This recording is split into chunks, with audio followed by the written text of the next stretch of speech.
Hi, I'm Candace. And I'm Ripley. And I'm John. And this is Comicsplaining. The show where it's your shot at the number one feeling with FanDuel Casino sports betting. Wait, we're sponsored now? What? God, I wish. If only, though I wouldn't take FanDuel Casino's fucking No. money. So, we have actually gotten sponsorship offers before, but the only one I can think of was for some, very dodgy health supplement. God. And it's like, yeah, I'm gonna shill this absolute snake oil to our 10 listeners.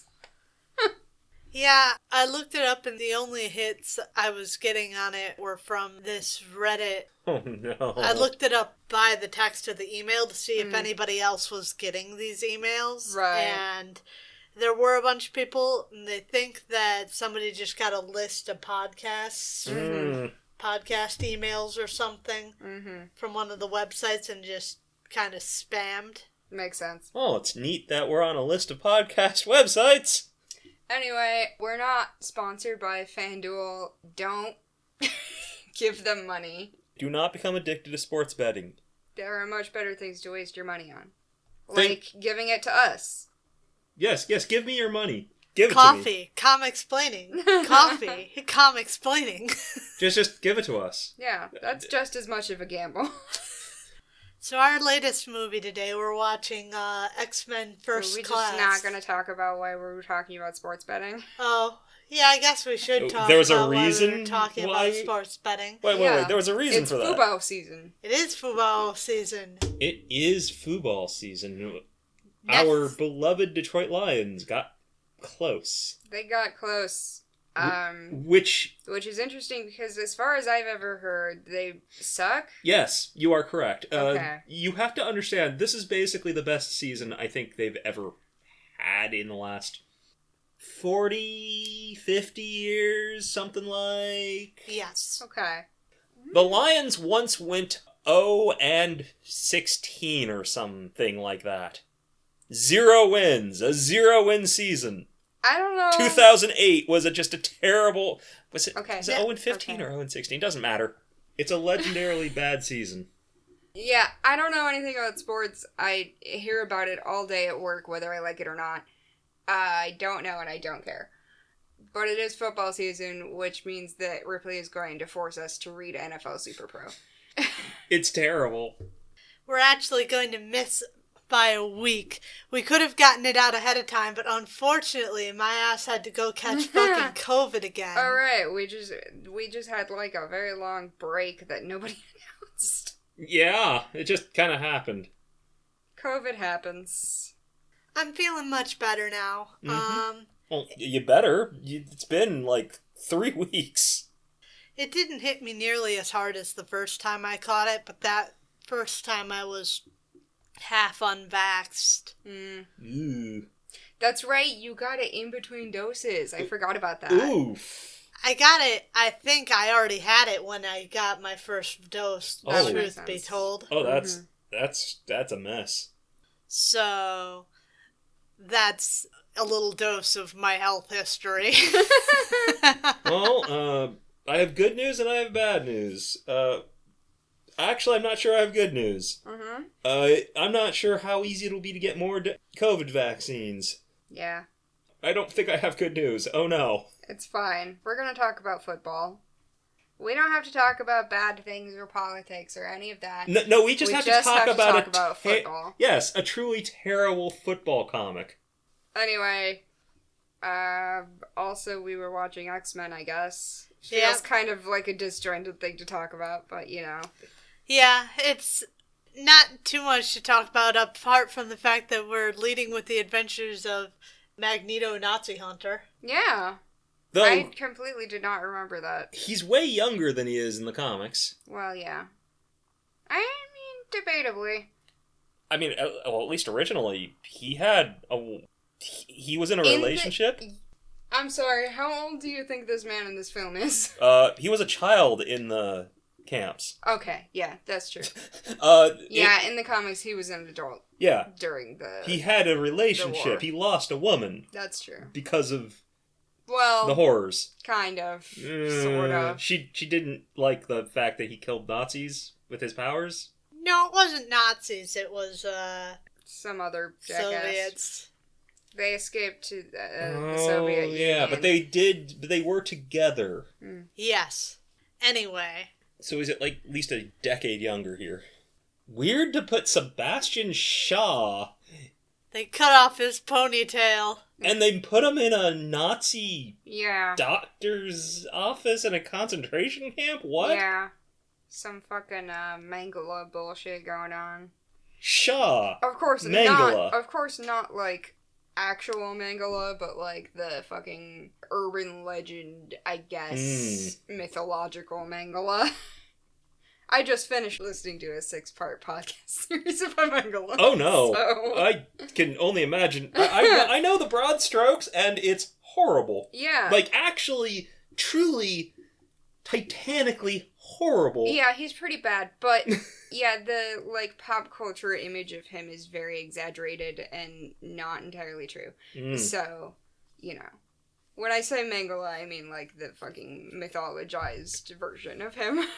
That's fun. That's a fun thing to do in times like these. You know, I heard I was on Blue Sky and reading, and someone posted, "Things are getting too dark. I'm going to go off with my Hitler books." Hitler, 1933 to 1938. Yeah, I guess that really is the vibe, huh? Yeah. Thought we weren't gonna do this. I don't know. We're talking about Mingala here. It kind of hits at every turn. And we were literally in a fictional concentration camp with Eric back there. Yep. It kind of hits us at every turn. Yeah. Unfortunately. Can't escape them. But I have good news! There are no Nazis in SuperPro? There are no Nazis in SuperPro. Nice. No football Nazis. No For football now. Nazis. This time. This one's just dumb. Now you see him, now you die. Instant replay. The man who walks through time. This cover looks like shit. So, why don't we get into it? Why don't you tell me who made this comic? Well, I give you NFL SuperPro. I mean, technically it's volume 1, but... I mean... Chapter 3, it's from December 1991, written by Fabian Nicieza, penciled by Jose Delbo, inked by Charles Barnett, colored by Evelyn Stein, letters by Janice Chiang. No, I'm not going over who these people are. We are so out of the timeline, it would not be helpful. Yeah. We find Phil Grayson, our beloved SuperPro. I forgot that was his name. I knew it was Phil, I forgot it was Grayson. Charging at a purple spandex and silver metal-clad opponent. Mm-hmm. Said opponent is making chic ver sounds. SuperPro wants to know just how tough this guy is, and the blades on the mysterious man's wrists chic out. Chic. Well, they can't snicked, that's copyrighted. You are correct. Wolverine put a trademark on his own noises. Yes. If Wolverine's noises get used, he has to be asked for permission. Mm-hmm. And if he gives permission, he must be paid. Oh, yeah. You'll be hearing from my lawyer in court, bub. Mm-hmm. But yes, the blades on Mysterious Man's wrists chic out, getting used to slice open the SuperPro's special NFL uniform. Phil seems to have trouble processing this. But apparently, he wasn't actually taking it seriously in the first place. Until now. Oh no, my shirt got ripped. Uh-huh. There's no way. You cut me? There's no way someone could rip my shirt. That's impossible. That's impossible. Leave him for a computer. He goes to punch the Mysterious Man's lights out, and just ends up going through the purple-clad man, who seems to phase away. Phil is reasonably confused by this, trying to process what is happening. I would also like to know what is happening. But beyond a few quips, all he can do is lay there as the Mysterious Man vzooms back in. He does indeed do that. He does. That is what he does. That is the best we can describe it. And cuts Phil's head off? Cool. No more Fubao. Fubao not allowed. The mysterious man we learn to be called Instant Replay watches on, but it turns out this Phil is a robot. No shit. Marco Sanzionare. Oh, I remember him. Uh-huh. I don't. Applauds his foremost assassin for being able to behead the robot. Oh, wait, now I do. But this is what he expects from someone under his employ. Oh yeah, we got a teaser for this guy in the last issue. Well, yeah, this guy's It's been a minute, I forgot. This guy's been, like, pissed no, off I mean instant replay specifically. Oh, yeah, this guy, that's what they do. They give you a little teaser for the baddie for the next one at the end of... No. I get that. That's a normal comic thing, but also it's been a year. So I needed to be reminded. Mm-hmm. Oh, and Sanzionare isn't even remotely done telling us about what he expects of his employees. Mm-hmm. He even threw in a little Hamlet bit with the beheaded robot. Aw. Uh-huh. Alas, poor SuperPro, I knew you well. Did you? I don't actually think he does, to be perfectly honest. I think if he did that, SuperPro's little girlfriend would probably be dead. So would his, cameraman? Yeah. Yeah. But no. We have a weird purple guy, and he's making SuperPro, and the bad guy's making SuperPro robots now. Yeah, cool. Obviously, you want SuperPro dead, but he needs to say that in front of the assassin Instant Replay. Otherwise, what was this all for? Right. But hey, he knows where the hero will be. So no one knows who SuperPro is except for this guy who is so obsessed that he's making SuperPro robots about it. I don't think he does know who SuperPro is. I mean... No, I mean, like, even in the general. Well... No one knows who no, SuperPro okay. is. He's not a well-known We're- superhero. Right. We'll He's get there. nobody. We'll get there. Oh boy. And he does know roughly where SuperPro shows up. Okay. And as it happens, At football. not just at football, but where football things happen. And in this case... Football and football adjacent activities. Football and It's football going to take accessories. him to Philadelphia. Philadelphia freedom. In Philadelphia, Phil and a sidekick, Ken, are trying to crack a story. The word is trying. Ken doesn't think that'll happen anytime soon, but they're watching some videos of some somewhat odd crimes. Someone is mugging people wearing Philadelphia Eagles merch. Wow, there's no way that could ever happen. They even sent in videos they tape into the local news. Oh, okay, I see. The muggers are going after people wearing Eagles merch. Yes. The muggers are not wearing The Eagles muggers They're are not... just Eagles fans. No, Okay, got the it. muggers aren't the Eagles fans. Okay. The muggers are going after Eagles fans. Yeah, fuck that team, I guess. Yes. That seems to be the message. Okay.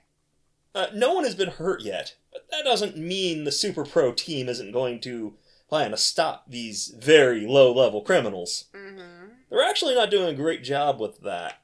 Ken isn't listening, but Phil thinks an interview with one he thinks to be the leader could be interesting. Mm.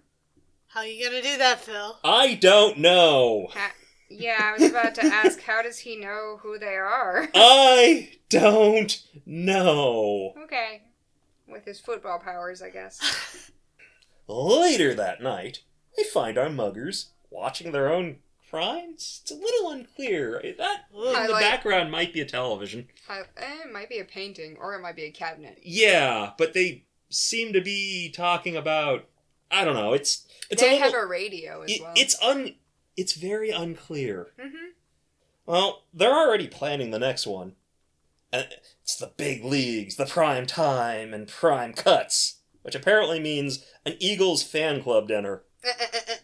Perfect pickings. This gets all the other I'm muggers... surprised that they haven't, hired security or canceled the dinner. No, Right. well... God. Yeah, no, this is dumb. This isn't gonna get less dumb. No, it's SuperPro. I don't expect it to be not dumb.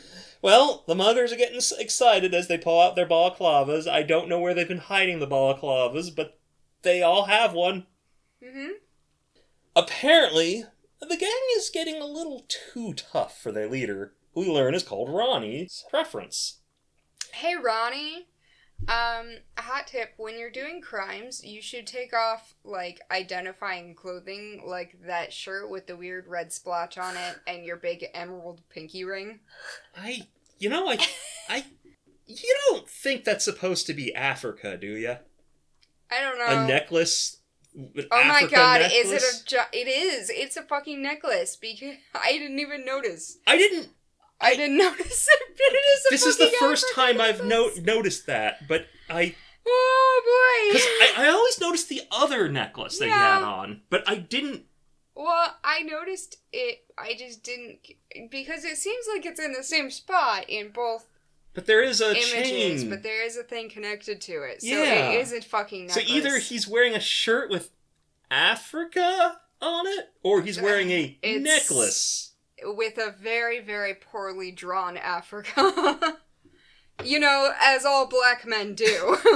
Look, there was a lot to process in this. No. I'm not mad at you.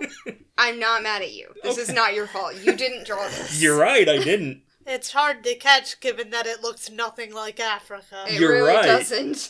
But now that I'm looking at it... I didn't even think it was Africa until you said that. But now that I'm looking at it with new eyes, it's like, that could be a really badly drawn Africa. You know, if, like, you wanted to draw a man wearing an Africa necklace to signify that he's black, but didn't care enough to look at a fucking atlas. While you were doing it? Write down in the comments what you think his necklace is. Do you think this is a necklace? Will we find out later this issue? Maybe. That would be exciting. I'm sure it's not a plot point. It would be nice if it was. It is not a plot point, I promise you that. Okay. Fabian is not that clever. So. Well, yeah, right now Fabian's focused on how Ronnie is actually starting to get worried. Actually, Fabian's focused on how many free football tickets he's gonna get. You're not for wrong. writing this. Ronnie, however, is actually starting to get worried. This apparently isn't what he signed up for. Uh-huh. No, I don't know what he expected. Okay. But 30 minutes later, the gang is at the fan dinner. What did he sign up for, though? I don't know. Okay. Got it. Yeah, no, I would... Also, he's the leader. Yes, you are correct. So just tell them not to do it. He's trying. Just turn down the volume. He's just a bad leader. Yeah, he's bad at it. Bad at crime leadership. It's just leadership in general, honestly. All leadership is leadership. You know? I guess. But anyhow, 30 minutes later, the gang is at the fan dinner, about to head out when they see an Eagles fan with an Eagles van. They immediately get to trashing, breaking windows and lights, and of course scratching all the custom detailing off the sides, only to find out it's not paint, it's a sticker. That's when the SuperPro jumps out of the van, gets recognized by one of the mooks, is happy to be recognized, and promptly knocks out the guy who recognized him. Holy shit. He got recognized. Okay. He's getting noticed. So wait, he got his whole van painted just for No, this it's a gimmick? sticker! Right, but it wasn't green before, I thought. I thought it was orange. Well, maybe he got it painted green. Maybe that's a sticker, too. That's a very big sticker. Like around here, you know when you're driving around and you see one of those cars that has one of those, like, swirly wraps because they're trying to hide it? Oh, God, they got it wrapped. The whole thing just wrapped in green for eagles. Grabbing another, he tries to talk them down, but it looks like he's a little too late, as yet another guy threatens with a crowbar. But Phil here decides to beat a motherfucker with another motherfucker. Classic. Yes. Ripley's favorite. That's what causes the guy he dropped to break out a gun. Yeah. And this threat to SuperPro is too much for the mugging gang's leader. Finally, they have crossed a bridge too far, and now he too is trying to stop the fight. I just wanted to beat up some innocent people who did nothing to me. I didn't sign up for guns. I didn't sign up to this gang that I created and lead. Yeah, and it starts to work. But it turns out Phil seems to have more bloodlust in him. Or he would if it weren't for the van stopped in his way. It's the fake Eagles van that is actually Phil's van, driven by Ken. It seems Ken is trying to stop the violence as much as the gang leader is. And that might be that, but Instant Replay lurks from the top of a building, unnoticed by anyone. Oh boy, spooky. Yeah. Oh, he's so scary. Oh no. The next morning, Ken is parking the van in front of a house belonging to someone he hasn't talked to in a lot of years. It's his sister, and boy are things awkward. But she's not really why he's here. I forgot about Ken's stupid fucking hair. I didn't forget that he had stupid hair. I forgot exactly what the stupid hair is. But now I'm saying it, and yeah, it's still extremely stupid. It's really more 80s than it is 90s. It's not that. That's not my issue with it. No, I know. I am aware. Fucking... It's like a reverse tonsure.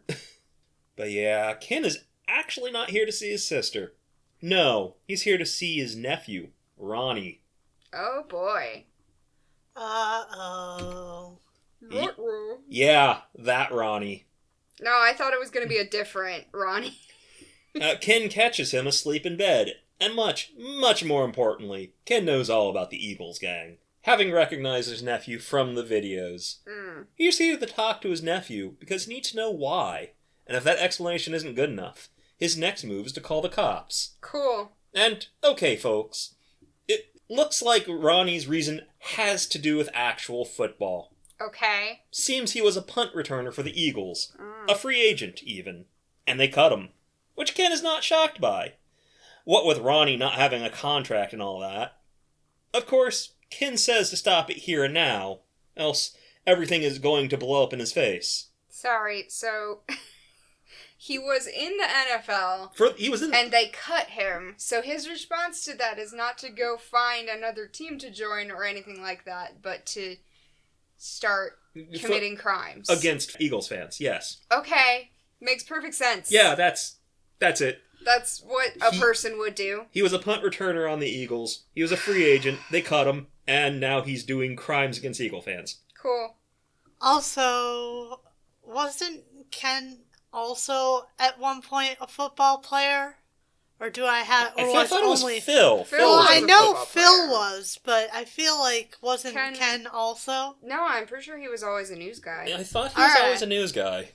Alright. I could be wrong. It's just a coincidence he's just also involved in football. Okay. Hey, well, sometimes he's a sports reporter. Yeah, he's a sports reporter, and he worked with Phil. And so that's how he's involved. A lot of former sportsmen end up sports reporters because it's about all they know. Right. Well, no, I understand why Phil ended up a sports reporter. That's why I thought Ken was also... I mean, you might be right. I don't remember enough about the past of this to be able to confirm or deny. I don't care that much. Neither do I. I don't care that much. This is dumb. We might be wrong. Feel free to correct us in the comments. We won't read it. If you know more about... I'll read it. Ripley will read it. SuperPro fans, if you know more about SuperPro than us, tell us what really happened. Yeah, go ahead, tell us how stupid we are and how stuff we don't appreciate. There's stuff we may have yet to learn about Ken. Oh, yes. But threats finished. Ken leaves, leaving his sister wondering why he hopes this is only a social call, not a business call. Of course, she doesn't understand, but her son can explain that to her if she needs more. But will he? Later that night, there's been a break-in. A break-in to a store that sells Eagles merch. But, good news! SuperPro had the CV turned to the police, and is already on the scene. Oh boy. His genius move is to try to compare notes with the cops. Oh. And he jumps off a roof to do exactly that. We love the cops, don't we, folks? Well, at least they know he's a football superhero, which is Good enough for him. Yeah. And it's actually the cops who start asking him what he knows. Ah. Of course, talking to the cops never goes well. Mm. And it's the cops who want to know why Phil hasn't shared what he knows earlier. Mm-hmm. Because he barely knows anything. Yeah, but he knows something, and that's too much for him. Yeah. That's why you don't talk to the cops, folks. Anything can and will be used against you in a court of law. Ken shows up with a camera here to do some video recording, but he's also here to share what he knows with the cops, too. Oh, boy. Normal reporter things, folks. That's just how they do. They tell the cops what they know, right? Yeah, sure. That's how reporters. reporting works. Yes. The thing is, SuperPro also wants to know more. Well, yeah. But before he can really get into that, a blade just misses him, embedding itself in the road. It's Instant Replay, who is really here to vanish through a wall in front of the hero, the cops, and my cameraman for some reason. So... To just be the most conspicuous hitman fucking imaginable. So, Instant Replay, his whole thing is that he, goes through time to fix when he fucks up. So it kind of seems like he kind of is just not very good at assassinating people. I think the time thing is a red herring, actually. Oh. Okay.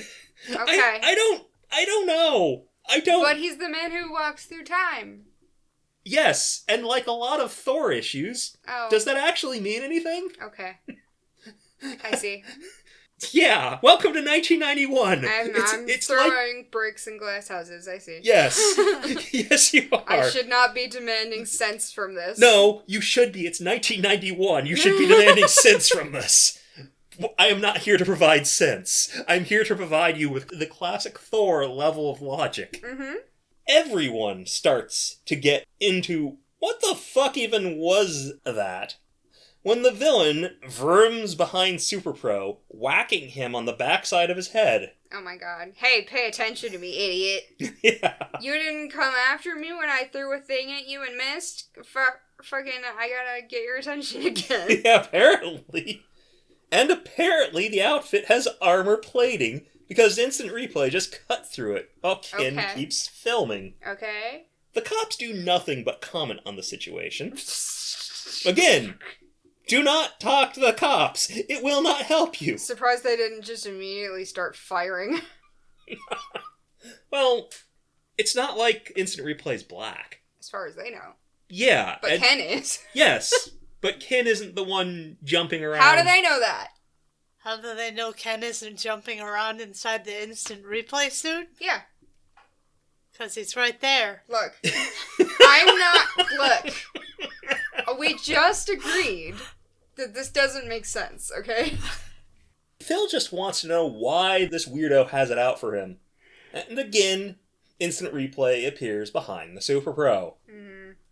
But this time, Phil is ready for him, elbowing the assassin into some Eagles merch. Oh, boy. Brand placement. This seems to set off some new vroomings, but somehow it's different. That sign just says Eagle Team NFL. Yeah. I love how blatant. Very nondescript. It's so good. It's so perfect. It's so bad. It's beautiful. But yes, the new vrooming is somehow different, and this time, the assassin screams out in terror as he vanishes loudly. Oh, what? Okay. Phil speculates that something went wrong with the assassin's teleport device.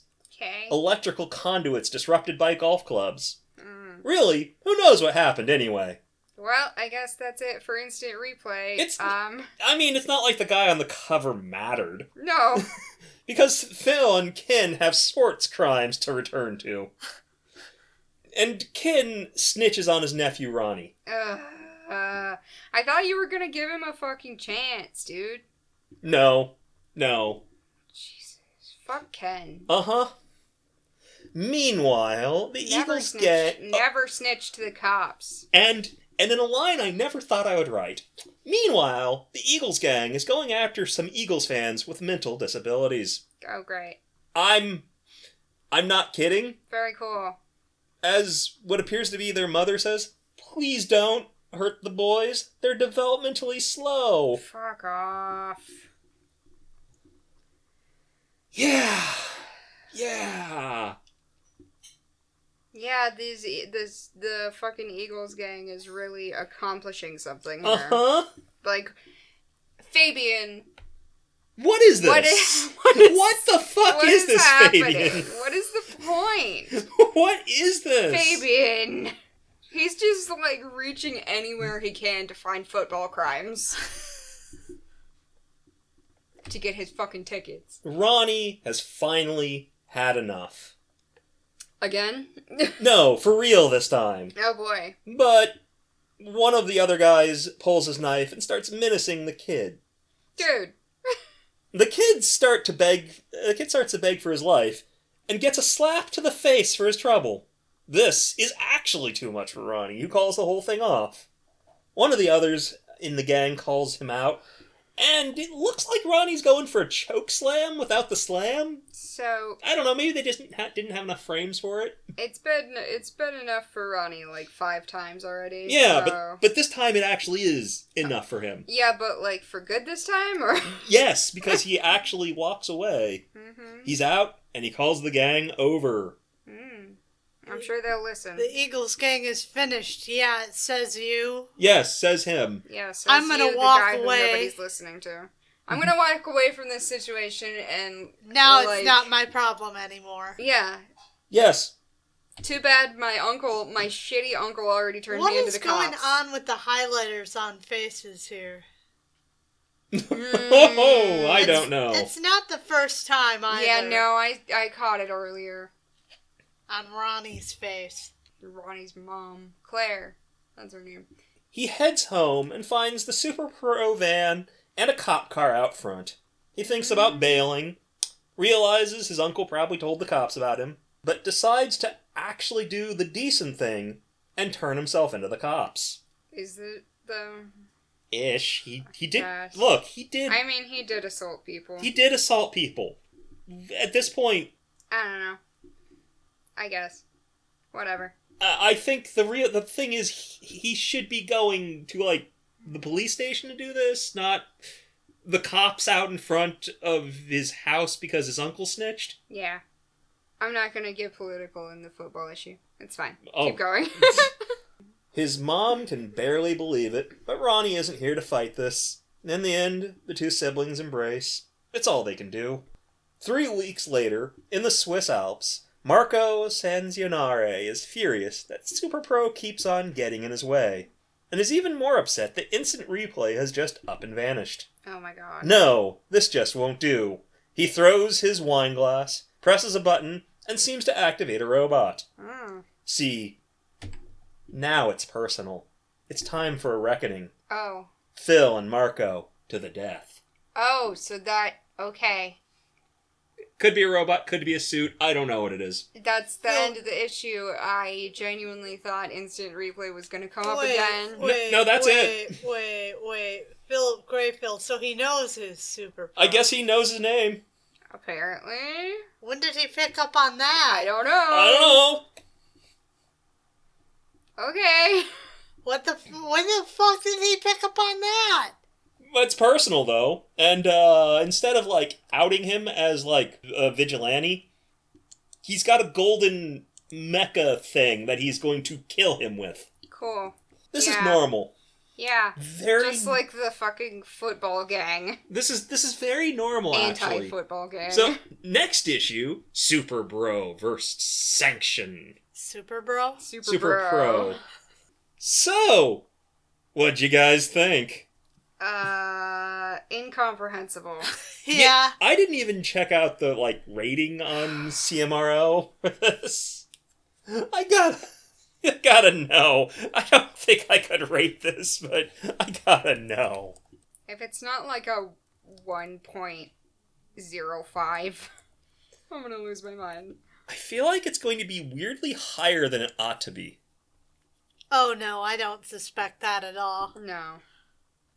1.41. Oh, amazing. Perfect. No notes. Yeah, I never got around to rating it, but it was None of us one. have rated it. I don't care. I'm sorry, I don't care. I really just want to know what this is terrible. This is. I think everybody knew what we were gonna rate it, so I'm gonna rate it. Look, I'm gonna rate it 2 Eagle shirts out of.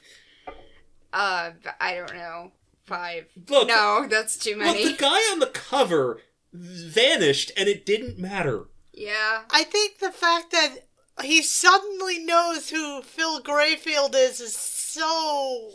And you can't tell me where the fuck that came from. And you read over this thing. Yeah, no, I have no idea where that came from. The guy on the cover, he showed up to assassinate him and just kind of... teleported around in front of some news media. And nobody gave a shit. The cops, or moved the at all. superhero and the cops just kind of were like, what the fuck was that? That's weird anyway. Yeah. And then SuperPro threw him through a window and he... died. Atomized, Yeah. I guess. And he died. Apparently. And that was the super cool instant replay, I guess. Mm-hmm. Okay. Yeah. Yeah, welcome to SuperPro. Great. I'm so glad. Are you ready for some football? No. Too late! Well... Oh, I hate this. Oh, God, can we go back to some football? Yeah, let's keep talking about football, actually. Yeah, actually, please. Let's talk about football. I want to talk about a dumb villain who doesn't matter and vanishes towards the end of the book without ever mattering. Mm-hmm. Because it's less gross than this. You want to tell me what happened last time with the X-Men? I know it's been a while. Fuck no. Okay, so, the X-Men are going to the ballet. Well, first, Mystique. Mystique Exists. is killing X-Men. But they're not really X-Men. They're arcades. Oh, yeah. Playthings that, It's action figures. Yeah, there's action figures. And they're here to be broken. Well, one of them is actually set to kill, but the rest's set to stun. Mystique kills them all except for one. Nightcrawler. Yeah, for some reason. Some mysterious reason. For some reason, the blue woman cannot kill the blue man. Who she keeps having interactions with. The blue man who is at least a generation younger than her. I'm sure it's just because they're both blue and no other reason. It's not like she could be his mom or something. No, it's not like that. The age gap between them is perfect for her to be a maternal figure to the man with a mysterious past who doesn't know his own mother. Mm-hmm. But anyhow, it turns out this was all to try to kill the actual X-Men. Mm-hmm. And she's making a plan to do that because they recruited Rogue and she thinks that Chuck, brainwashed her. Yeah, which, for once, he didn't do. Mm-hmm.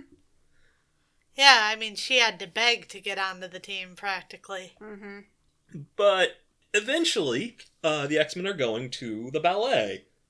And, that goes well. Everybody has fun. There's no problem. Yes, we definitely don't get Colossus pulled into a fire that isn't a fire, hit with fire that is fire, and then hit with liquid nitrogen. Yeah. But that definitely doesn't happen. It's kind of horrific. Yeah. Kitty decides the only solution is to steal something from the Fantastic Four. Yeah. Well, at first she thinks, I can just call the Fantastic Four, and they'll have the thing, because I saw that Reed Richards... they'll pick up the phone. And they'll definitely pick up the phone, because I saw that Reed Richards has a thing that would be just perfect for the situation. Yeah. And he's always helpful. And as we know, the X-Men do not pick up the phone. Not the X-Men pick up the phone. Oh, right, the X-Men. The Fantastic Four do not pick up the phone. The X-Men love to pick up the phone. They do. The Avengers are pretty good at picking up the phone. Yeah. The Fantastic Four are never home. No. They're so never home.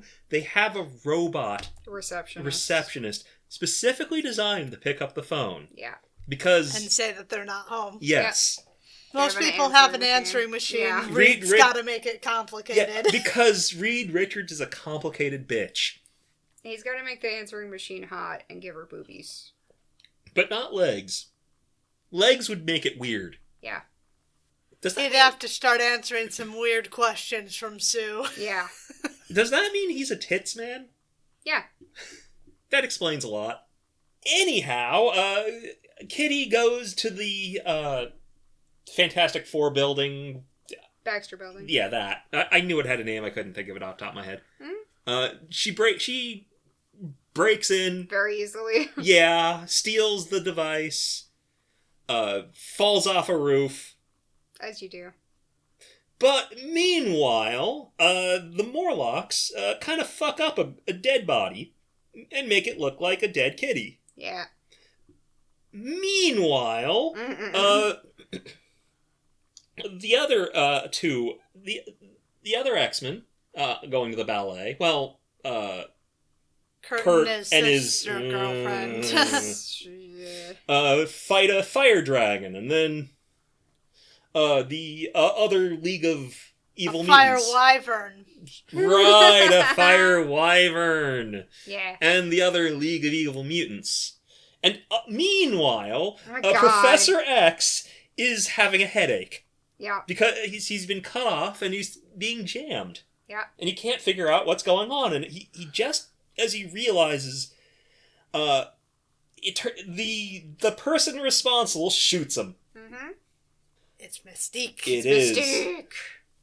Who appears as a hologram to the remaining X-Men. Mm-hmm. Because Rogue had a talk with her. Yeah. Because Rogue was like, they didn't kidnap me. I'm here for a reason. And Wolverine was about to... Oh yeah, they send Wolverine and Storm to help. Mm-hmm. And Wolverine is about to murder Blob. Mm-hmm. Which, at this point, I'm not sure I'd actually complain. I wouldn't. Considering what the Blob is party to. Blob is pretty terrible. Yeah. Yeah, he sucks. Yeah, actually. Like some of these guys, I can kind of understand why they're at this, but the Blob is just here to hurt people. He's just kind of a dick. He's just here to make people suffer. Yeah. Hey, Logan? Just do the get thing. rid of You him. are the best at what you do. Do it. Do it to him. I don't... Moving? Yes. You know, he had to do it to him. Yes, he had to do it to him. So, Kitty's dead? Question mark. Colossus is dead? Question mark. Colossus keeps getting warped, like, constantly. And considering Worf hasn't even started getting warped yet. So Worf gets Colossus. Yes. Worf won't start getting warped until 88. Ah. Yeah. Colossus is truly a pioneer. He is the heavy who gets bodied hard. So yeah, that's roughly what happened. There were a lot of meanwhiles in that, but... I genuinely don't remember. But that is roughly what happened. Ripley will fill us in if there's anything else. Yep, that is roughly what happened. And oh yeah, the Morlocks go back to What's-His-Dick and tell him, I can get you Kitty Pryde. You wanted her as a wife. I can get you that. Caliban. Yeah. Well, Caliban, nobody was... He didn't say he wanted wife. a wife. He just said he wanted her to stay with him forever. Right. I guess I just assumed he wanted a wife out of that. I don't think so. I think he just wants someone. I think you're just looking at this cover. This cover, yeah. This cover being Uncanny X-Men 179 from December of 1983, written by Chris Claremont, penciled by John Romita Jr., inked by Dan Green, colored by Glynis Wein, and lettered by Tom Orzechowski, with a cover that I forgot to enumerate on. Enumerate? No. Elaborate on. Below the streets of Manhattan, the Morlocks are gathered together for a celebration. Part welcoming, part wedding. It's a big to-do as far as the Morlocks go. Yeah, they really have a habit of kidnapping people and forcing them to marry them. Oh no. Well, at least they're shotgun marriages, so they don't count for legal purposes. Yeah.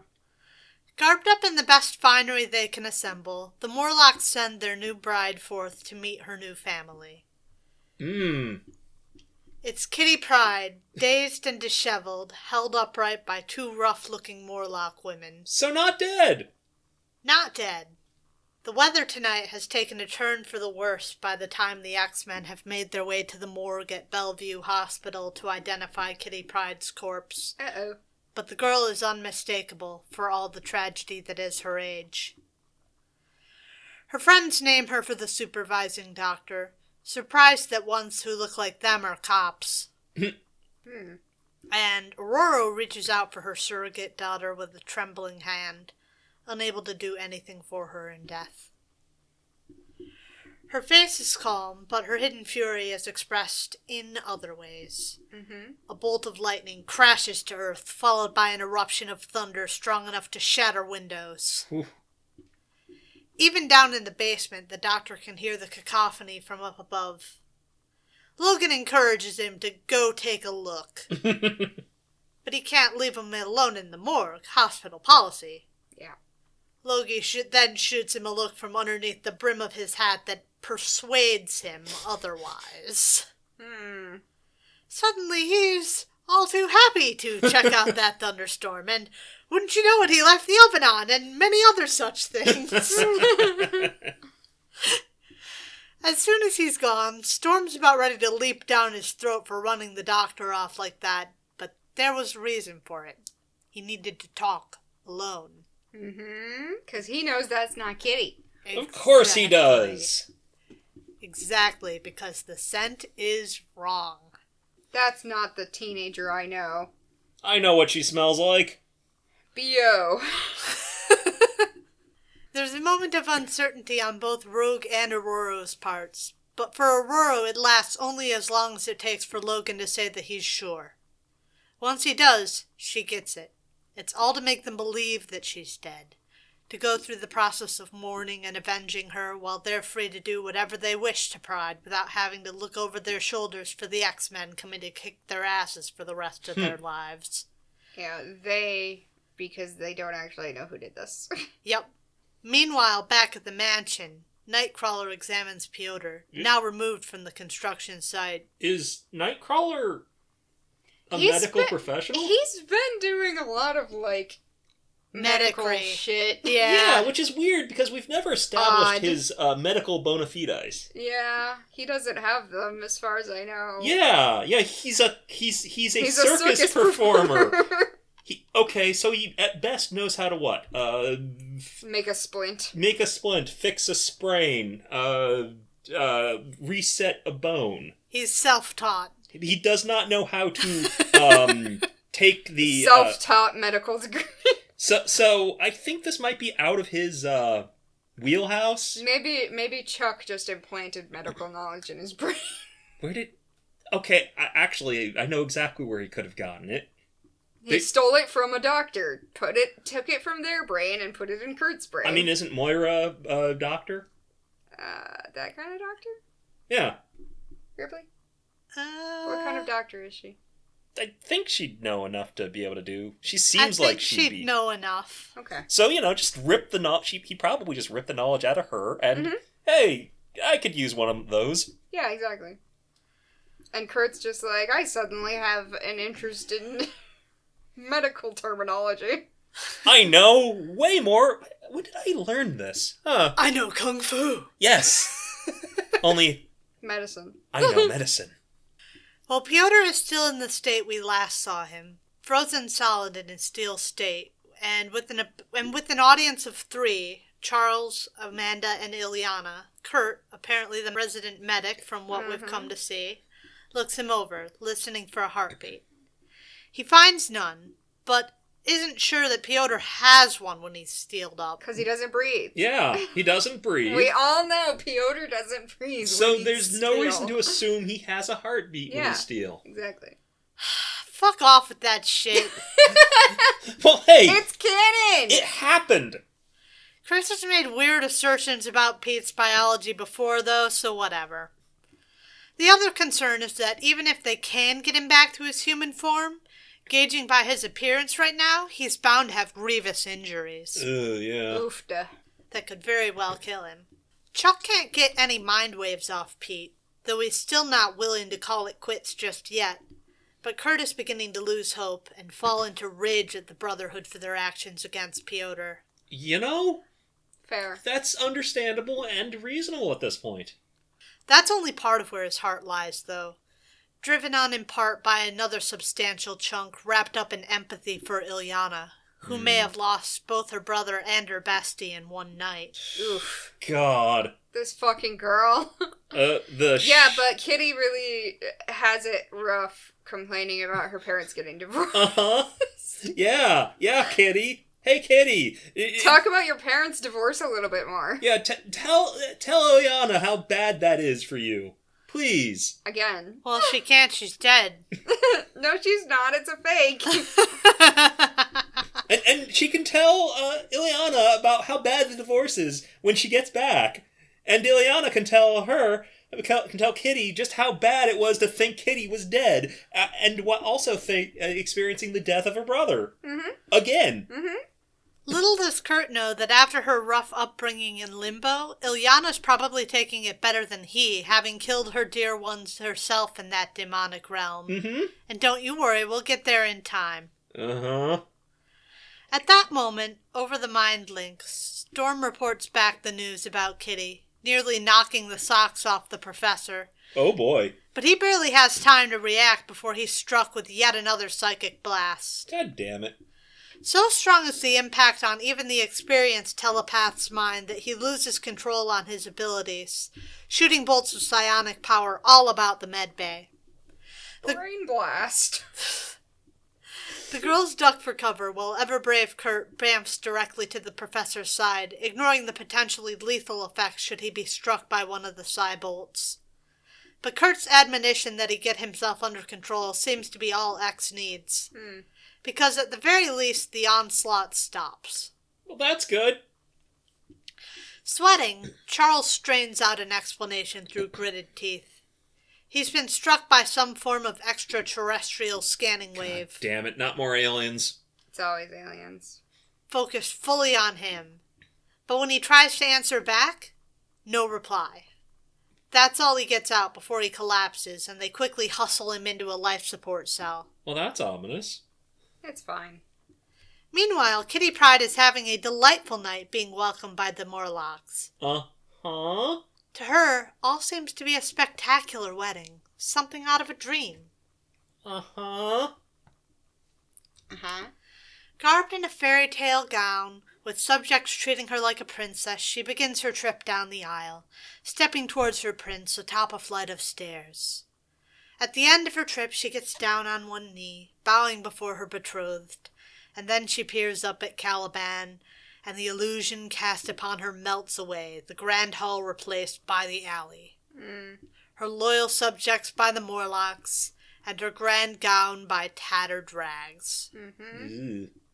Shoving Caliban back, she turns to run, only to find her powers won't work now. She's enclosed on all sides by Morlocks and can't slip away. Then one of Sunder's strong hands grabs her shoulder in an iron grip. Oh no.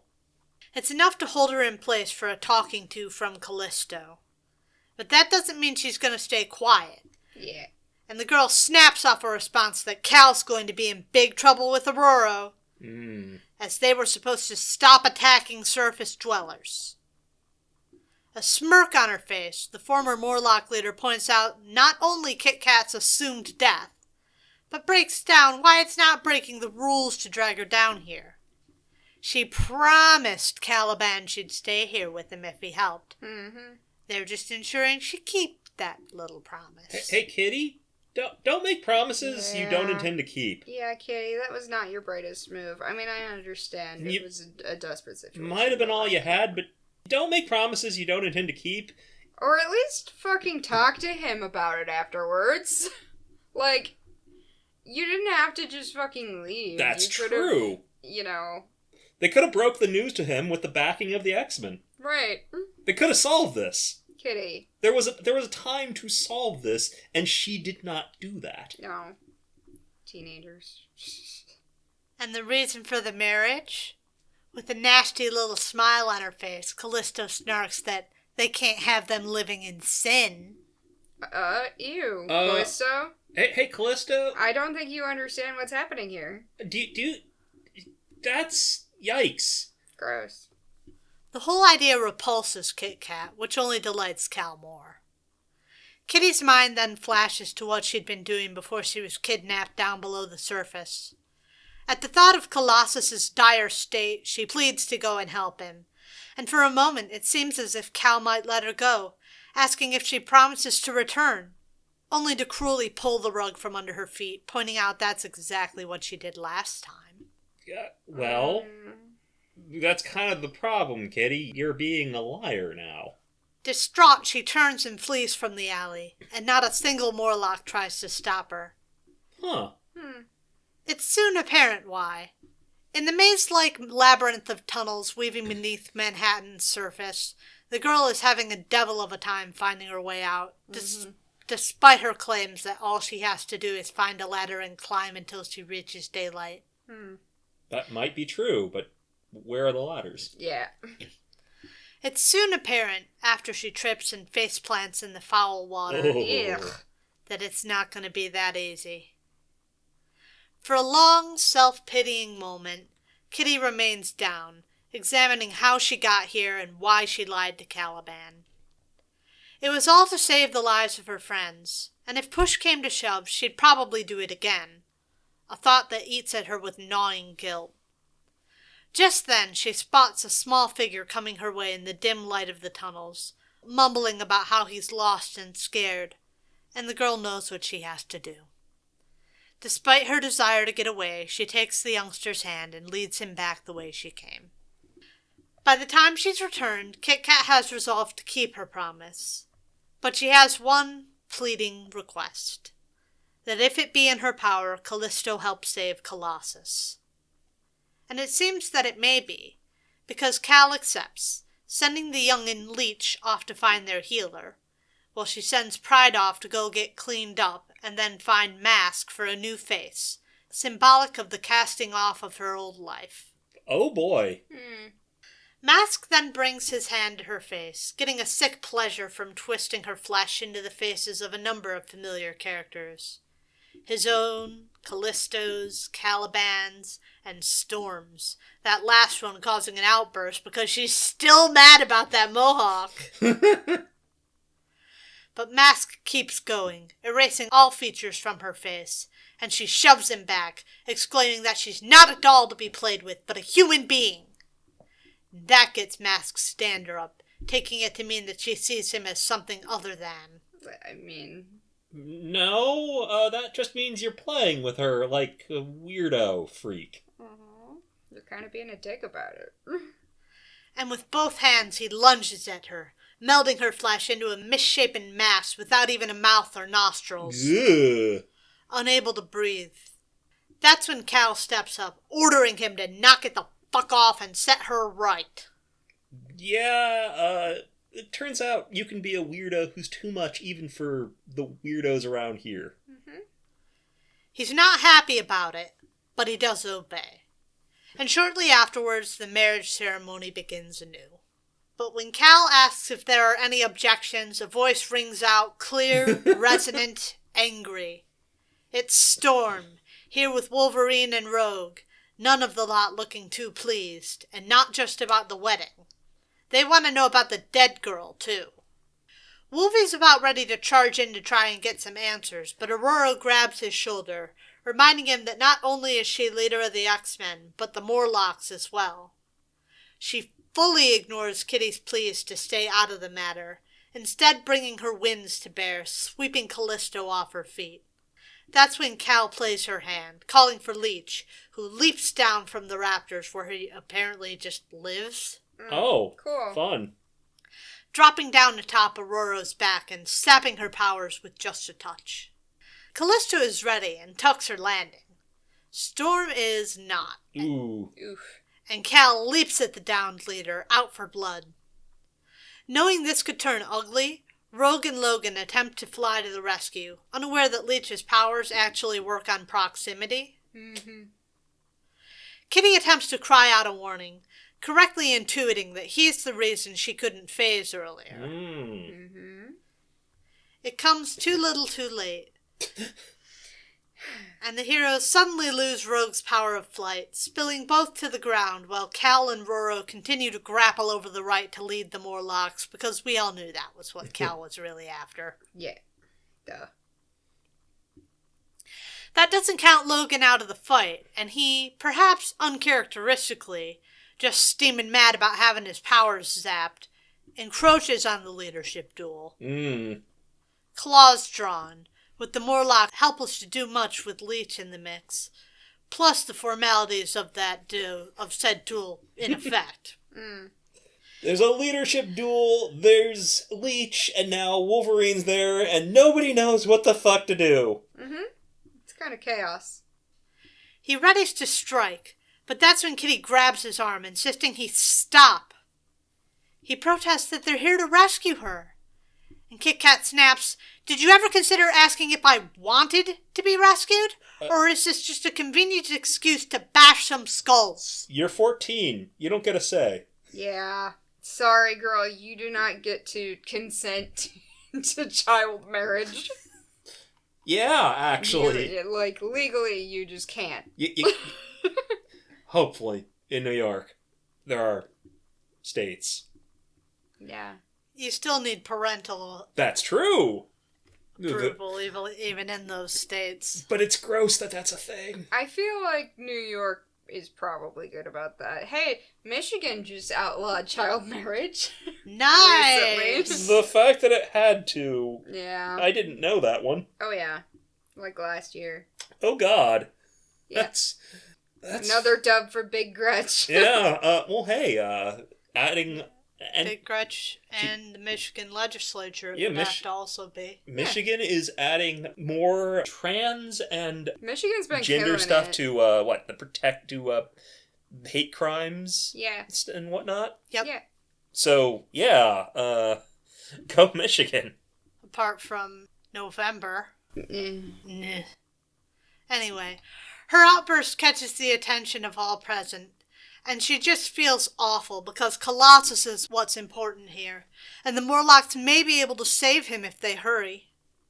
She chews her friends out for fighting, and Cal gets more than a bit of satisfaction out of Roro's apology. But with that done, Cal and the Morlock healer get underway to Westchester, where Piotr is in much the same shape as we last saw him. Wow, they just, scraped him off the floor, huh? But now we have a plan. If Rogue can touch him, he might return to his meat man form. Oh, boy. That's gonna be real fun. Yeah. Allowing the healer to work his magic. It scares Rogue, trying this out on someone with a physical mutation like this. But with the professor's reassurance that he's got her back, she's ready to go and removes her gloves. You know what? I don't actually trust Professor X right now since he's been nuked from, space. Psychic nukes. Yeah, he is not the safest person to be around right now. I mean... Never mind. When is he ever? True. But yeah, I would say he's kind of unreliable on the telepathy front right now. I've got your back, says the guy who has been mysteriously psychic bombed from outer space in the last, couple hours. Then she brings her bare hands down on Piotr's shoulders. Pain engulfs the girl as she's transformed to Piotr's current state, earning her even a sympathetic thought from Aurora. Meanwhile, Rasputin has reverted to his human form, bleeding profusely from any number of wounds. But under the healer's careful ministrations, his injuries begin to knit together. He's weak, but will survive. The next day finds Kitty and Illyana back in Manhattan. Illyana doesn't want her bestie to go, but Kit Kat feels bound by her word. She passes off a pair of letters, one for her parents and one for Piotr, pleading that Illyana not let her brother chase her down. Good luck. Yeah. To which the girl throws her arms around Kitty's shoulders, exclaiming, "The heck with him! I want to!" Uh-huh. Yeah, I think this is going to last all 5 minutes if it sticks. Yeah. And then Kit Kat descends into the subway tunnels to find her way back to the Morlocks once more. She must be getting better at navigating those tunnels. I guess. Because soon she does indeed find herself back in the alley before Caliban and a crowd of Morlocks ready to try this wedding thing for a third time. Oh. He notes that she looks sad, asking if she misses the sun. But it's not just the sun. It's her whole world. Still, Kitty tries to put a cheerful spin on things, hoping that they live happily ever after. You're 14. Mm-hmm. But no, they won't, because they won't be getting married. Seeing the wrongness of the situation now, Caliban calls off the wedding. Yay! Oh, good. Caliban isn't, bad. He's just doesn't understand things. Thank God Caliban isn't that much of a creep. He calls off the wedding and releases Kitty from her vow. Oh. He loves her so, but can't force her to his side. If you love them, let them go. If they come back, it's meant to be. Mm-hmm. Kit Kat pretty much confirms that it's not meant to be. Yeah. She just doesn't feel that way about him. But she's glad to call him a friend. And as they part ways, he leaves her with what would have been her wedding gift. A single rose. Okay. How'd you like that? 4, I guess. I feel like we just wrapped up a bunch of stuff. I mean, we did. We're at the end of a 3-parter, effectively. It just got kind of chopped. I guess a 4? The discomfort you feel has nothing to do with whether the story was well written or not. I feel like us here in 2025 are looking at this with radically different eyes from the original readers would have. I don't know. I think a 14-year-old getting married probably still would have been slightly uncomfortable. Yeah, getting forced to be married. Right. I think that's I don't think on this was ever purpose. intended to be seen as cool or romantic or whatever. Good. Right. I don't think that has anything to do I don't know. with I'm not the that period. old. I don't remember the 80s particularly well. Okay, but it wasn't that long ago. Feels it wasn't like it long was. enough ago that people were like, yeah, force a 14-year-old to get married to a weird sewer guy. That's cool and awesome. I mean, but the only thing I have that even compares is a musical called 7 Brides for 7 Brothers, which is literally based on the Roman myth of the the rape of the I'm forgetting their name. It's Sounds great. Yeah. Anyway. Yes, and It's a musical it from was the- very clearly portrayed as not a good thing, Yeah. even if you just look at the narrative itself. So, I really like the way they tied Rogue's mutation into the way we wrap this up, because for the longest time it was, how are we going to get him back to himself? How are we going to get him back to himself? I think using Rogue to do that was rather clever. How is she? How is she doing? Well, she'll be okay. fine. She'll just, eventually it wears off. Yeah, but it sounds like she took the current state of Does seem to be that way. yeah, that's how I mean, mentally, she might not be fine, but physically she will be. yeah. Well, I wasn't only asking about her physical state. It's fine. Is it? Yeah, totally. Anyway, 3.75. Okay. Maybe I'm just... The 4 feels generous. Yeah, I mean, I don't know. It feels generous, but Anyway, what do you think CMRO gave it? that's a good question. 3.5. 3.5? 3.91. Whoa! They They- love that fucking issue. They were pretty much with you guys. I promised you guys we would get back to the New Mutants this time. Oh, joy. And apparently we're bullying Kitty Pryde after... Kitty Pryde's been bullying the New Mutants. Might Sure. as well. So, she went through attempted shotgun weddings, and now she's being bullied. Yeah. Well, last up is New Mutants 13 from November of 1983. Written by Chris Claremont, penciled by Sal Buscema, inked by Tom Mandrake, colored by Glynis Wein, and lettered by Tom Orzechowski with a cover by Tom Mandrake. Are we actually in 1983 now? Yes, we've been in 1983 for quite a while. I've been waiting for us to get out. Almost. I didn't process that. My brain was saying, we're still in 81. No. We've been out of 81 for some time now.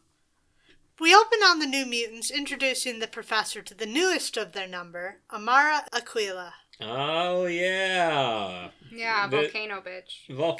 It's Volcano Girl and her Romanness. Yeah. We're just ignoring the part where she did blackface.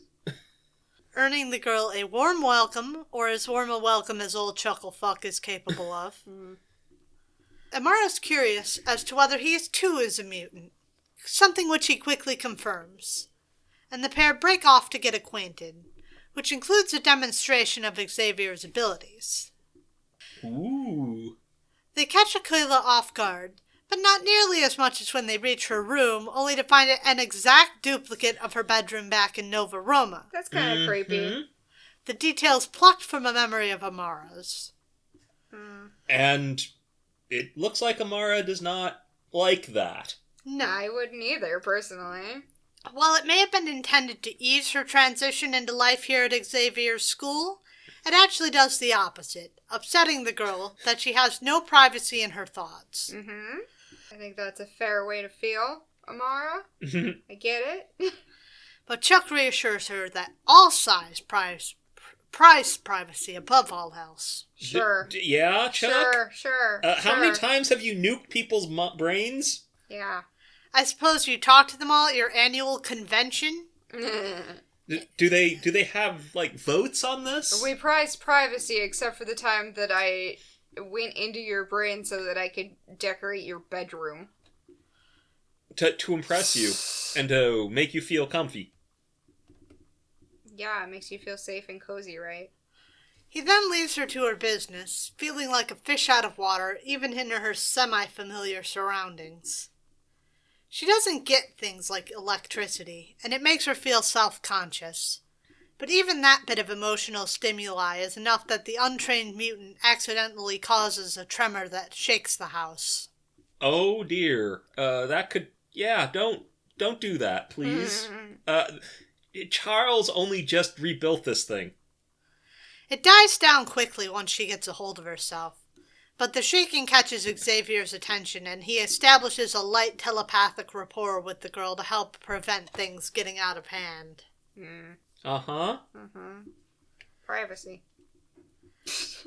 Come dinner time, we catch up with everyone outside, having a welcome barbecue in Amara's honor, all but the guest of honor herself. Danny's playing grill master and teases Berto for shirking his share of cooking duties after suggesting this in the first place. Ooh. That's when Aquila shows up, looking radiant, if a bit out of place among the kids' more casual clothes in her nicest gown, having misunderstood some things in the invite to dinner. No harm done, though. Berto patches over any embarrassment with a heavy dose of flirting, which seems to work wonders. She also gets to meet Stevie, which is nice. Less nice is what happens when Sam shows up on the scene, a crate of sodas in his arms. As soon as he sees his crush, looking pretty as ever, Oh no. he decides he has to show off, Oh no. pulling a loop-de-loop. Oh no. That isn't gonna work out for you, bud. You're bad at steering. This is actually his problem. He's not good at steering. Xavier can see the disaster coming before it happens, but though he tries to warn Cannonball, he's too late. The boy's angle is wrong, and he crashes at Amara's feet, dousing his classmate with the soda. Moxie. Nice. He tries to apologize, but Amara is inconsolable. Her dress was her dead mother's, Oh, of course it was. and now, for all she knows, it's been destroyed. She runs off, distraught, but not before leaving a trail of destruction in her wake. Fun. A giant fissure carves itself into the earth, nearly swallowing Danny, were it not for the quick actions of Roberto. Next, lava begins to spill out, setting one of the massive oaks that dot the estate ablaze. But Roberto sees to this as well, tearing the tree from the ground and hurling it into the lake. You know, I'm reasonably confident lava isn't usually that close to the surface in upstate New York. It's fine. She makes it come up. What do you want? I would like her to not do that so easily. With the drama seemingly ended, Rain transforms into her lupine form and tracks their new friend across the grounds, Danielle following close behind. It doesn't take long to find her, though Moonstar cautions Wolfsbane to give her space. She wanted to be alone, best not to intrude, only to stick around for her if she needs a friend. Only the thing is, she might already. She's sitting here thinking about how if she can't get her powers under control, she's going to have to die. Oh, boy. I said I want... Seems like a leap. You know, this is not what I meant when I said maybe she could not keep the lava under the mansion. This is not what I meant. Meanwhile, a whole bunch of bigwigs have come to the headquarters of Project Wide Awake, including the usual Shaw and Gierich, but also Dr. Valerie Cooper, aide to the President's National Security Advisor. She's here for a demonstration of Shaw's Sentinels. Oh, that's fun. But while they may look impressive, Gierich points out that field tests have been less so. Oh, that's real fun. You can't even get your Sentinels right. I mean, nobody ever has. True, but... They're working off of the shoddy coding that the last guy did. And those were really bad Sentinels. I remember the last time they took him out for a spin, they got beaten up by a bunch of teenagers. That's true. These are, what, clones of original? These are Shaw-built Sentinels. That can't be good. Well, this is emphasized when, after startup procedures, the Sentinel immediately goes haywire. Good job, guys. As it tears into the control booth, an operator from the console explains that they've been hacked. Oh boy. With what? Why is this place not fucking air-gapped? They try to cut the network connection, but it's no use. The Sentinel already has its orders and intends to keep following them, leaving Gierich only one option: self-destruct. Okay. Okay, sure. That's... Why did you not do that immediately? Why is that the only failsafe? I don't know. With Uncle Sam $5 million poorer... Oh, that's nothing. Gierich swears revenge. It's just $5 million of the taxpayers' dollars. Who cares? $5 million he's accountable for. Yeah, I'm sure he can hide it. Come on. He swears his revenge, putting his people on the task of getting to the bottom of this hacking attack, demanding a trace on the attacker. God. Gierich surely expects some sinister operation. He has no idea that the culprits are two teenagers in a bedroom. Oh my god. Kitty Pryde and her new friend, Doug Ramsey. They're friends now. Yeah, they've been friends, remember? It came up last time. I don't know, I guess we haven't seen them being that friendly. We haven't seen Doug at all. We've just heard about him. True, you're right. We've only heard about him. With the systems now offline, they take a moment to reflect. So they just hacked the government. That's a crime, guys. It's fine. Doug doesn't really have any idea of the gravity of what he's gotten himself involved in. Like genuinely though, they could just be arrested and disappeared. Or just be put through the regular, ordinary legal system.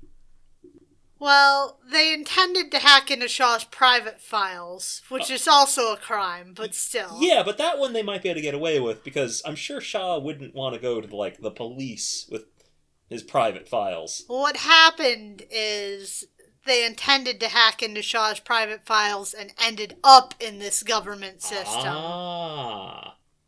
Nice. So that's how they ended up doing federal crimes. Exactly. Whoops.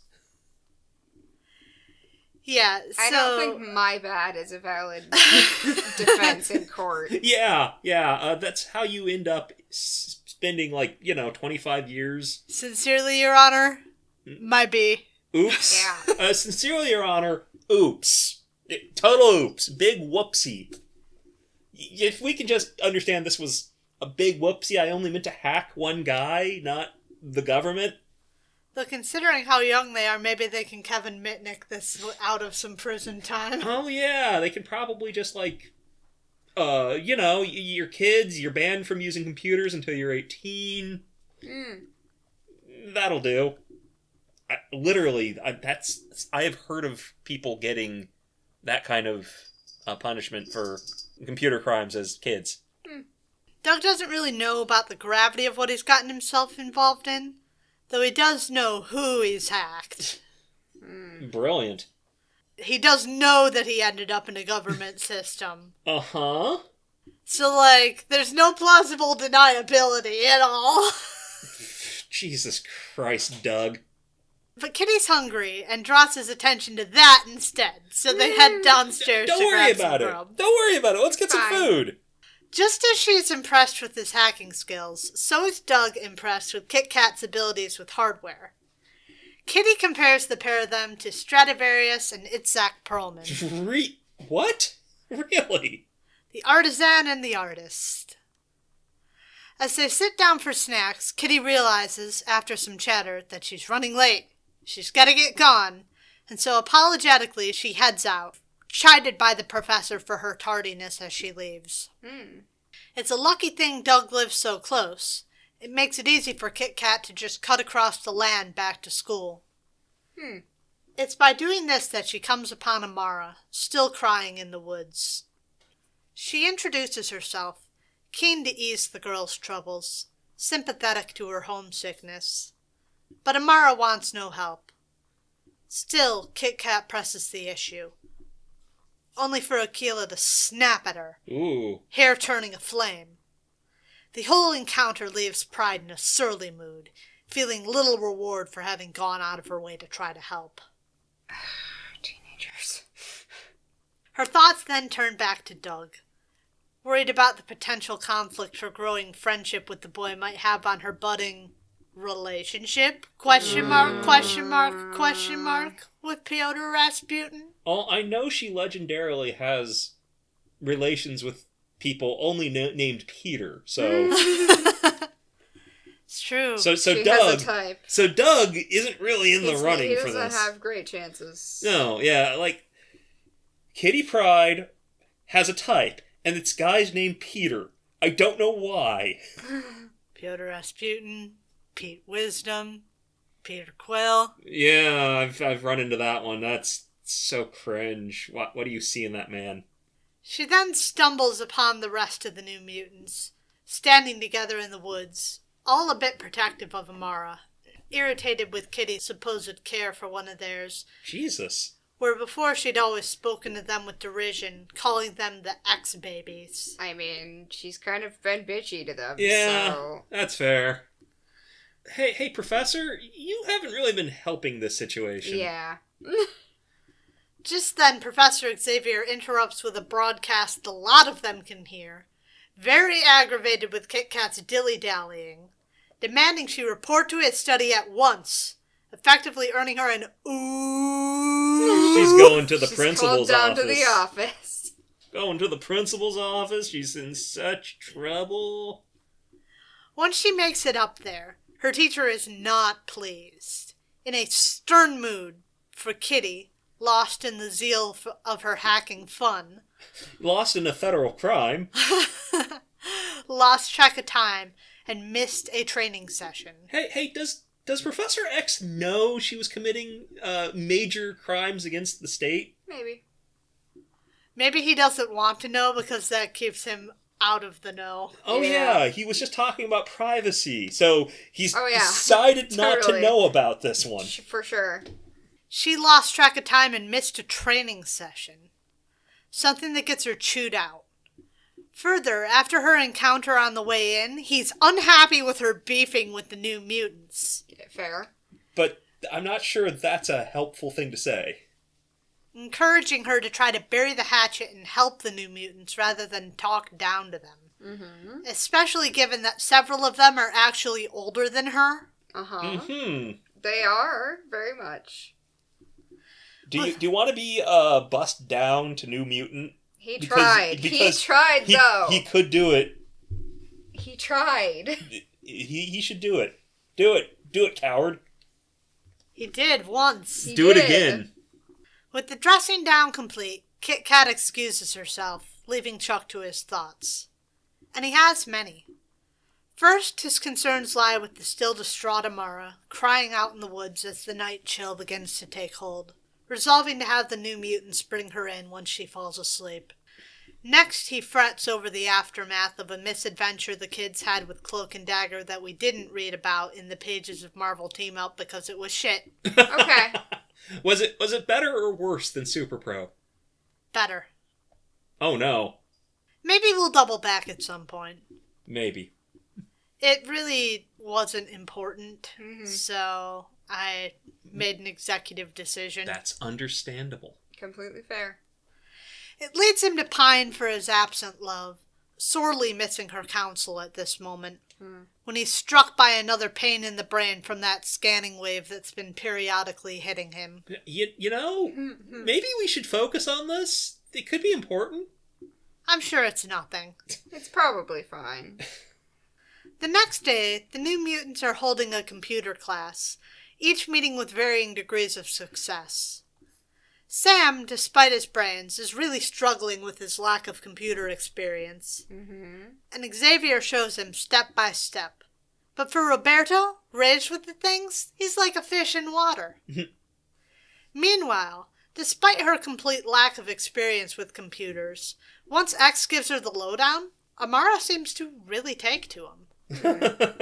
Okay. Only causing Rain to feel even more insecure. Wah, wah. Yeah. Everything she does makes this girl feel more insecure.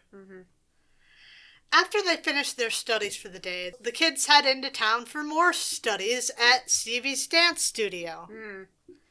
Gym class. Yep. Yet again, at first it seems that Amara is a natural. But looks can be deceiving. She's had some training. Oh. The statement prompts Rain to show off a little bit, and she jumps in the air, twisting into a transformation with a joyous smile etched on her face. Only hers, though. No one else is too happy. Sam is immediately on her case, demanding to know what she'd have done if anybody saw. Amara doesn't quite get the reaction, confused as to whether this is truly something so bad that they have to hide it like this. You didn't know what you signed up for, did ya? Which Rain confirms that it is. Kitty steps in to Rain's defense, though, explaining that she too has gotten in trouble for much the same in the past. But she can't really get into more detail, because that's when Doug shows up, asking her to the mall for a soda. Ooh. And she heads off, leaving Rain to apologize for her carelessness. Given it's a lesson she already should have learned after her rather traumatic manifestation back in Scotland. Right. Later that evening, Amara shows up for her first session in the danger room with Professor Xavier, and he finally gives her the code name the book has been casually throwing around for the past while now. Magma. Wow, so imaginative, so clever. Who came up with So that creative. name, I wonder? His first request is that she burn through a block of steel, but Amara is hesitant. She fears losing control, but Charles reassures her that there's no need for concern. He'll be right there with her. In her mind. But that does the opposite of calm Aquila. Yeah. Despite his reassurances that it's just to monitor things for her own protection, Magma gets real riled, offended, feeling she's been lied to, and yet again the girl runs away from her problems. Well, to be fair, her problems, a lot of them are Professor Xavier right now. Yeah. Despite Chuck's calls for her to return, Amara stays away, yet again, all night. We catch up with her next having a restless one, feeling perhaps a bit guilty for how she acted towards the professor. It's just that his power scares her. She worries that he'll see into her heart, likening it to how she became privy to all of Rain's inner pain when the girl spilled the beans, not knowing that Aquila understood English for some fucking reason. Oh yeah, that was weird. Yeah. She throws on her dressing gown and heads downstairs, only to find a light spilling out of the professor's study despite the late hour. Peeking through the door, she finds a sad Charles conversing with a hologram of who we know is Lalandra. She said about the limits of the Starjammer's reception. From here on out it'll be radio silence, and though he still holds out hope for his beloved's return, Amara watches, transfixed to her shame. Though as the transmission ends, she turns to leave before X catches on. But it's already too late. He knows she's here. It's all right, though. He's been wanting to speak with her, and she'd been coming to speak with him. So it all works out. After explaining who Lalandra is, he elaborates a bit on why he does what he does, out of a sense of duty. He'd rather be out there in space, following his heart, and Aquila finds some common ground there. After all, that's why she came here, out of a sense of duty to get herself under control. And because of that, she can't stay with her heart back in Nova Roma. She'd been headed here to tell him she was returning home. After this little talk, she resolves to stay after all, learning how to control her powers despite everything. Okay. How'd y'all like that? 3. Yeah. It was fine. It was inoffensive in the end. I thought it was pretty good for New Mutants. Yeah, true. 3 is probably pretty good for New Mutants. I'm at a 3 as well. What do you think CMRO thought? 2. 2.5. No, 3.14. Okay. Do you believe in magic? Do you believe in magic? We'll get there. One day. Well, sooner than you may think. Well, yeah, the next issue. Yeah, but whenever that happens. But that's going to be it for us tonight. That's all I've got for you guys. Yay. Long one. Yippee. Yeah, longer than we've had in a little while. It's been twofers for the past while, and it's going to be twofers for the next few as well. Hey, to the person who wanted our thumbnails to get less gay, even though you're not listening, they're not gonna. Yeah. Not making it any less gay. Sorry. No. Not sorry. Not sorry at all. I don't know. I mean, I was gonna say I don't know what your problem is, but I do know what your problem is. Get help. Or go away forever. They will be away. They're not coming back. They're not. Anyway, if you have any comments for us, go ahead and leave them down in the comments down below.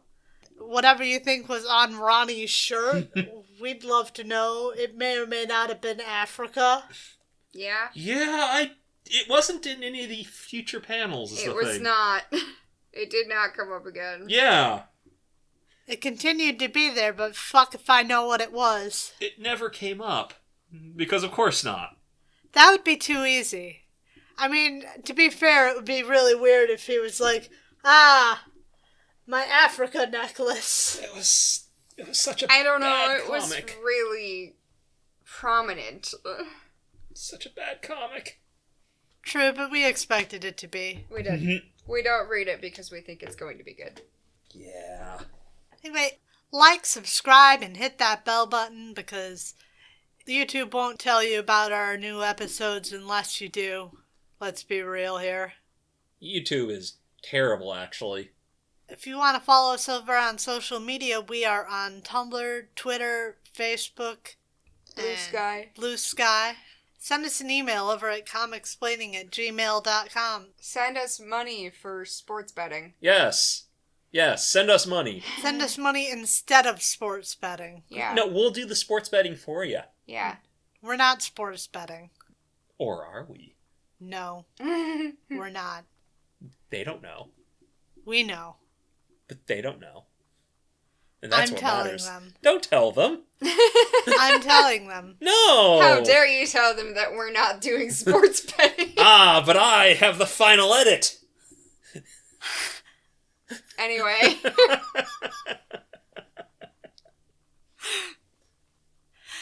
Yeah, we're over on Coffee if you want to throw us a few bucks. But I think with that, that's going to be it for us this week. We look forward to talking to you next time. Bye!